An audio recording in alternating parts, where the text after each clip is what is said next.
With that, we're going to move on right away to our next panel. Our next panel is going to be focused on the PLUS loan program, and in particular, thinking about the eligibility standards that are applied to borrowers in that program, and how the standards that are in place for rationing access to the PLUS loan program might be changed, and how changing them would affect both access to credit and the outcomes of borrowers who are extended credit through relaxing those constraints.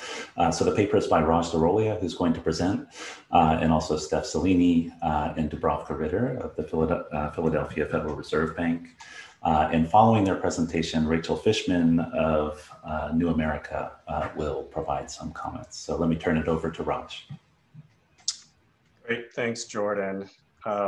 Really appreciate everyone who organized today, Jordan and Adam, the folks at Brookings. So this is joint work with Stephanie Cellini and Dubravka Ritter at GW and the Philadelphia Federal Reserve Bank, respectively. We're going to be looking at credit standards in the PLUS student loan program. We're really going to be focusing on a tension that we're going to see between access to credit and some of the implications that will have for higher education, and also equitable outcomes across various groups within higher education. So let me just throw out the standard disclaimer on behalf of my Federal Reserve co-author. The views expressed here are those of the authors. They don't reflect the views of the Federal Reserve Bank of Philadelphia or the Federal Reserve System. And this is clearly not legal advice. Nobody on the call here or on this author team are lawyers, unlike on the last panel. So let me just set up what we're going to be talking about here today through some descriptive graphs. And so one of the reasons that we're worried about the PLUS loan program is really just about the size and its growth. So if we look back about 20 years, the Parent PLUS program, which is really going to be the focus of our discussion today, has grown about 2.5 times, now about $13 billion annually dispersed in loan originations. We also have the Grad PLUS program, which dramatically over time, now accounting for about $11 billion in annual loan disbursements. So together, these two programs account for almost $24 billion in loan disbursements, which is about 25% of all disbursements annually. So it's obviously grown to be quite a large program.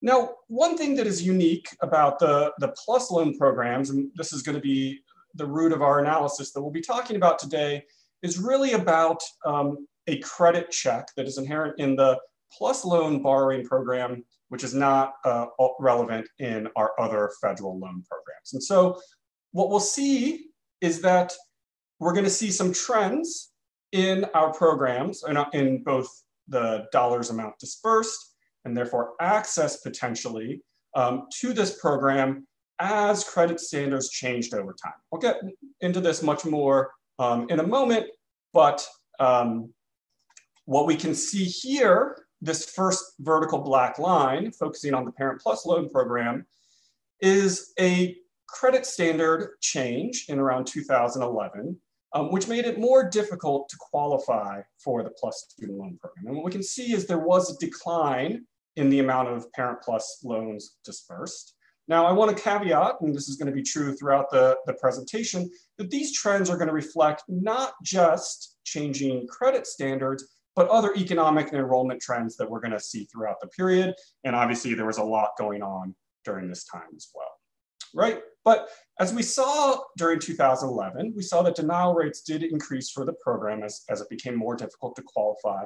And then also one of the troubling things that happened is there's evidence of a disproportionate effect, especially on Black students and students who attend HBCUs, right? So this is gonna motivate some of the analysis that we're doing today and in future work. Now in 2014, some of these credit standards were partially eased. And we see, again, just descriptively, that we see an increase in participation in the Parent PLUS program. So what we're going to be thinking about going forward is where do we go from here? And is there a tension between access to this program and then potentially positive higher education outcomes and equitable outcomes. So I'm going to assume some knowledge of student loans generally from people on this call, but federal plus student loans are quite unique. What we're going to be talking about today, mostly, we're going to focus on today are parent plus loans. So these are really loans for parents of undergraduate students. As I mentioned before, plus loans are also available to graduate professional students, and this program is growing quite rapidly as well. But one of the interesting and kind of novel things about the plus loan program is that you need to pass a credit check to qualify. So this is called the adverse credit history. So if you have an adverse credit history, you're unable to qualify for these loans. Some of the things that haven't really changed over time are the presence of a bankruptcy, a foreclosure, tax lien, or wage garnishment. But in 2011 and 2014, some of the things that did change were really about the amount of money that you have in delinquency that's being collected or that's being charged off, right? So if we can think about this, effectively what the plus loan program is doing is looking at an applicant's credit profile and deciding whether or not they're able to borrow under the plus loan program. Now, this is distinct from other loans like Stafford loans, where as long as you attend an eligible institution and you haven't exceeded your loan maximum, then you're going to be able to borrow from that program without a credit check. So this is what makes this program unique relative to many of the other federal loan programs. It's also unique because it has no universal annual or cumulative borrowing maximum. It's really based on cost of attendance, less other types of financial aid. And again, this is unique relative to other loan programs, again, like Stafford programs, which have an annual and cumulative maximum in the amount that you're allowed to borrow. They also have less attractive terms than other federal loans. If we look at right now, higher interest rates, often origination fees, and parents aren't eligible for things like income-based repayment, right? And so some of the protections and the benefits that are available to debtors under other loan programs are just not available here under the plus loan program for a lot of folks. And then another unique thing about the parent plus loans is that if we think about college as an investment, right, and an investment that leads to expected higher, better labor market outcomes, the borrower on a parent plus loan is not really the one who we're going to expect to actually accrue the benefits for that loan, right? The student, the child, is going to be the beneficiary of those increased labor market outcomes. Right now, I think a lot of parents are willing to do this. I know I certainly would do this for my own children, but it does cause a complication, or at least a consideration, when we start to think about what is the expected probability of default for somebody who borrows under this program. So when we think about changing standards under this program, or just standards in generally, we're going to think about balancing across a handful of competing goals. One is access to credit, right? So we have increasing evidence that access to student loans can actually be beneficial for some students. You'll hear from Leslie Turner later today, and she's got a number of kind of newer papers that suggest that at the margin, access to student loan debt can actually help students succeed and do well in college. So we want to preserve that in some way so that, again, to cure these credit constraints that were mentioned in the prior presentation. We want to balance that across preventing default, right? Default is bad for the borrower, certainly, but it's also bad for the public, right? The public is, in a lot of these cases, investing heavily in these students and their households. And so we want to protect the public investment by not having high rates of default. And one thing that is also, it's not unique to the plus loan program, but is a feature, or not a feature, but a characteristic of the plus loan program, is that the take-up is higher in the for-profit sector, and there are higher default rates in this sector, as is well documented. And then a third consideration is really about borrowing more than the debtor can reasonably repay, right? And again, this has a special consideration in the Parent Plus program, because the parent is not expected to have their human capital or their labor market outcomes improve directly for their child to have gone to college.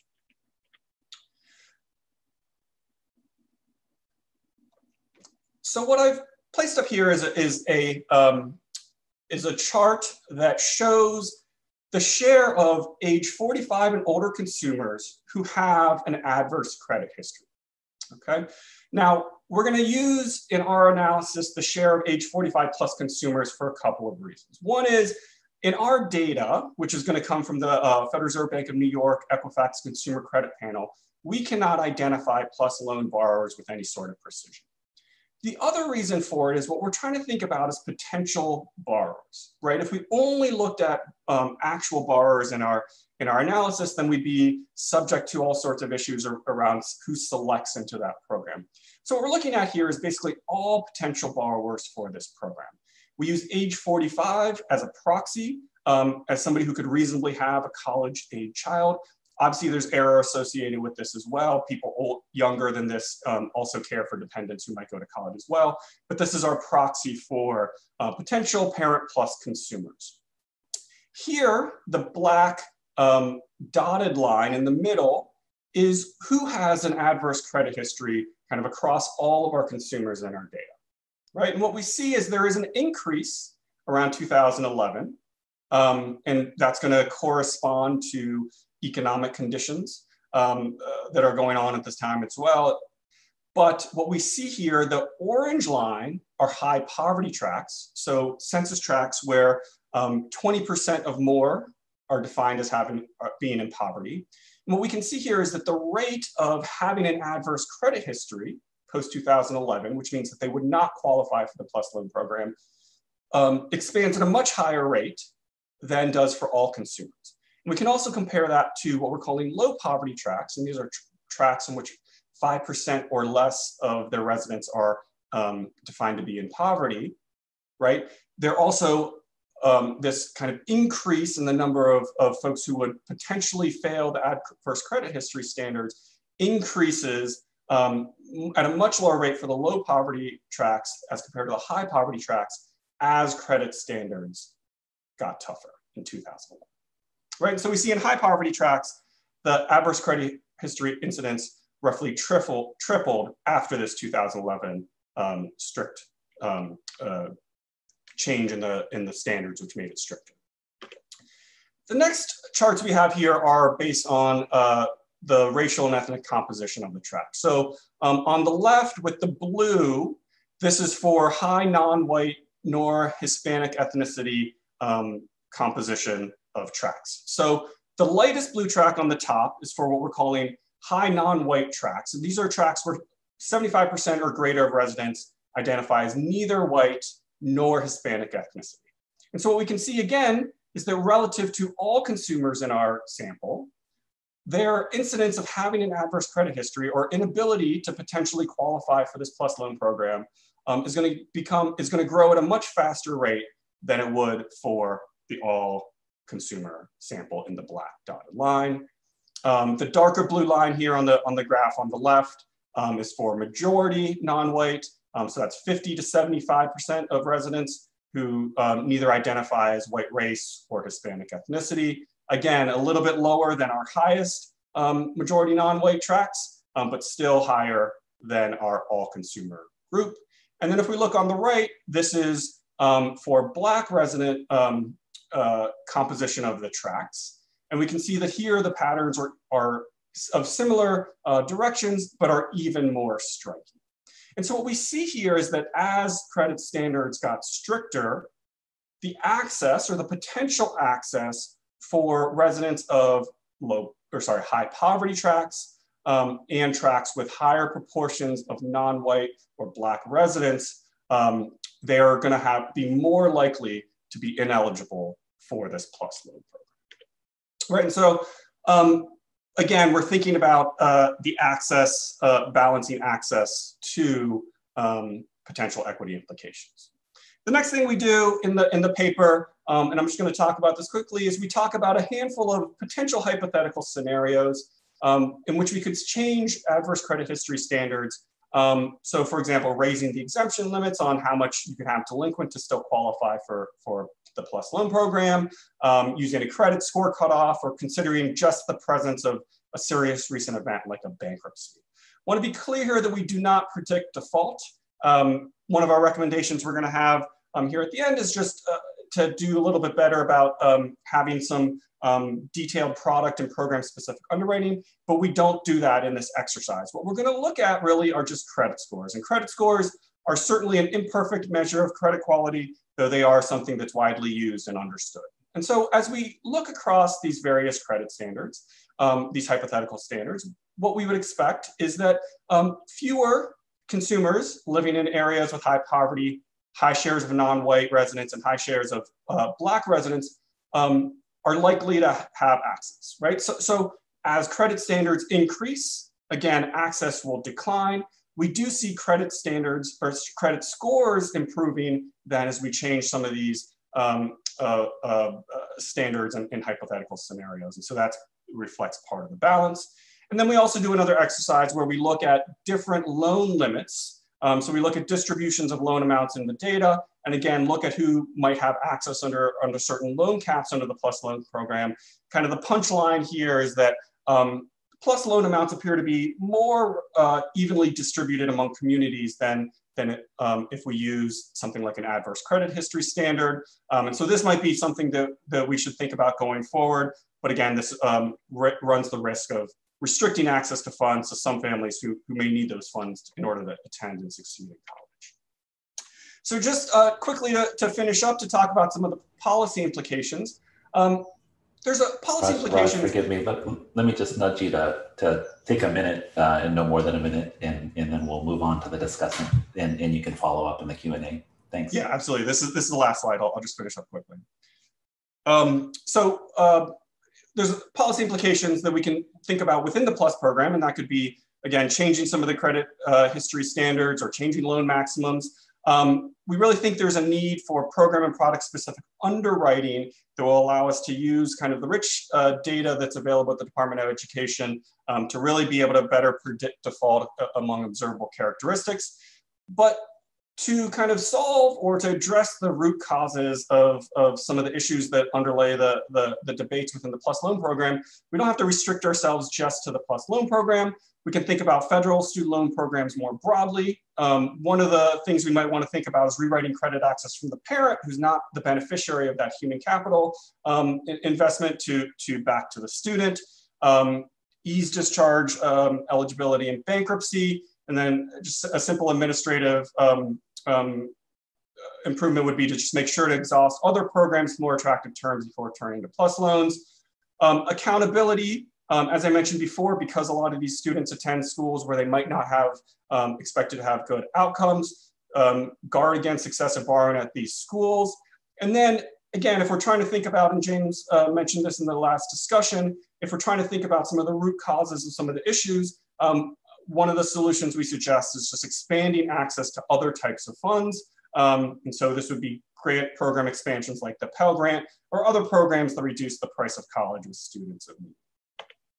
So that's what we have today. Sorry we couldn't post the paper yet, but it should be available by the end of the month when the full set of papers get posted. And here's the contact information from me and my co-authors, who I think will be joining us for the discussion portion.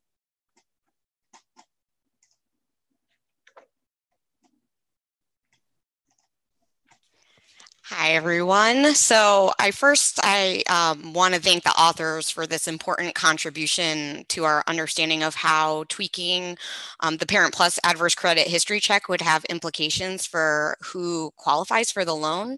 As a lot of people know, and as I'm sure Raj knows, the Parent Plus loan program isn't well researched, and growing this research base and understanding of the program is important to understanding the future of reform and what the actual financial pain points are for parents enrolled in this family and who are facing financing college right now. So first, primarily, I want to take a step back and think about the programs in terms of a set of financing and financial aid options open to students and families and at their fingertips. In an ideal world, as we know, students with low to moderate incomes would have their outstanding need met primarily through grants and next through loans. But as this paper has alluded to, we all know that the current system is broken. We have state disinvestment, stagnating wages, increases in tuition, and this has made it that very rarely is it the case that any institution could ever meet full need. And what this means is that institutional, state, and federal grant aid are stopping far too short for too many students. And this is especially true for those attending four-year institutions no matter the sector. So it doesn't matter if a student is choosing to attend a public four-year institution. Tuition rates have increased and cost of living has increased so much that for a lot of dependent students hoping to attend residentially, the doors are just closed to them if they don't turn to PLUS. And so this is where the Parent Plus loan has really come into play in recent past. The original intention of Parent Plus loans was to provide liquidity to middle and upper income parents during a time where we saw crazy historic highs of interest rates in the 20% territory. That's like pretty much unheard of right now when we have low interest rates. These parents wanted to access a fixed rate loan to cover the portion of their expected family contributions. And in general, during this time, we saw a lot of middle and upper income families calling out for federal aid. And we started to see more aid going to upper income and middle income families instead of low income students. So today, this loan is put into financial aid packages.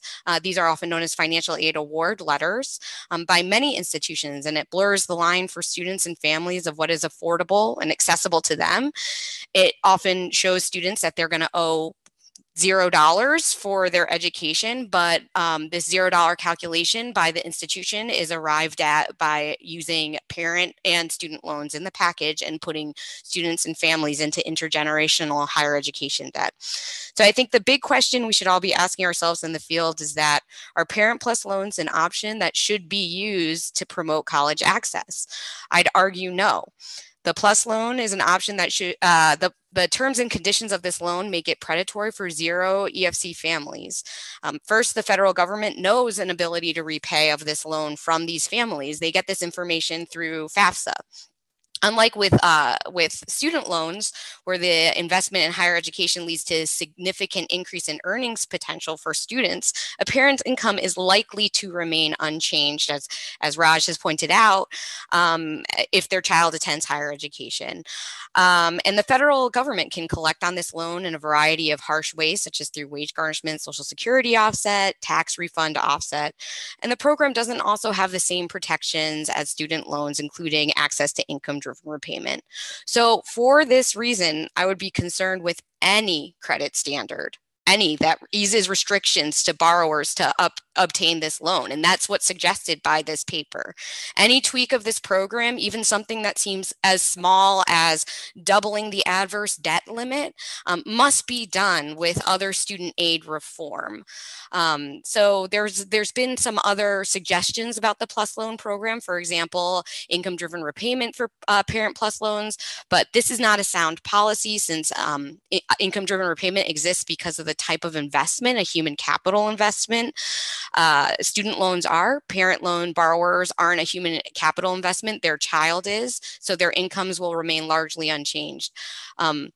Others, such as the authors of this paper, have suggested that PLUS loans should be capped, but that still doesn't actually help families who get in over their heads with even relatively small loans from the get-go. And it actually doesn't fully address meeting the need, to Raj's point, of these families.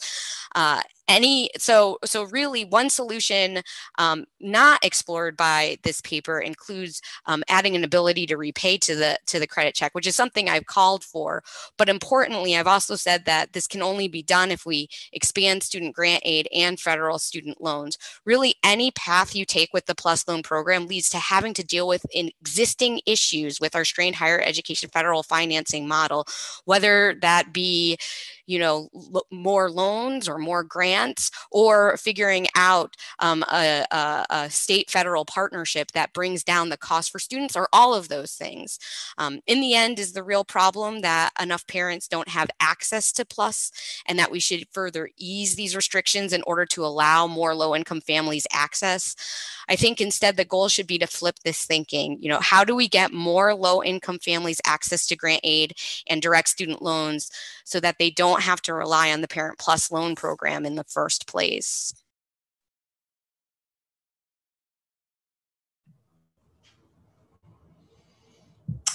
Thanks so much, Rachel, for those comments, and thanks to Raj and co-authors for the really interesting paper and bringing new data to bear on this question. In the interest of time, we're kind of running behind for the Q&A already. I want to give Raj and co-authors a chance just to respond to the set of comments that Rachel put out there, and we'll share the questions that have come in through the chat with you offline. But I think Rachel's really kind of identified the crux of it, which is just how we're trading off increased access to the potential of really putting people in over their heads. So just want to give you guys a chance to respond to that based on what you're seeing in the data. Thanks.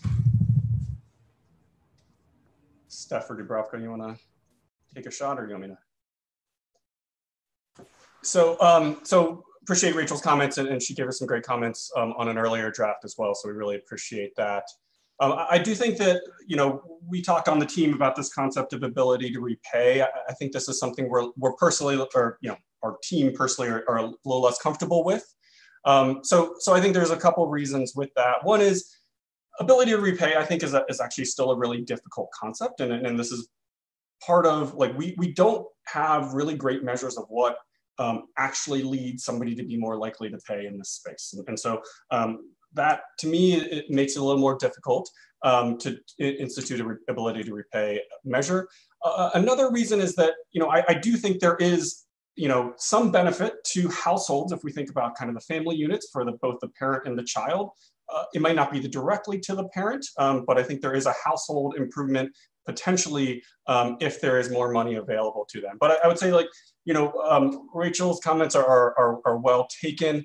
I think our goals are very similar. I think that we both agree that a better solution would be to just have more money available through other venues, especially through either net price reductions, right, through tuition reductions or grant programs.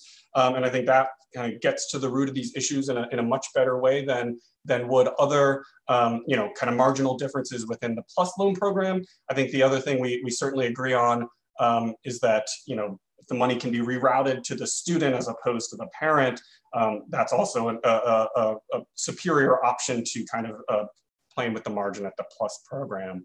But, our author team was less comfortable with an ability to repay standard, just given some of the difficulties in actually, calculating what that might be, and then our concern about restricting access to families to funds for families that need it.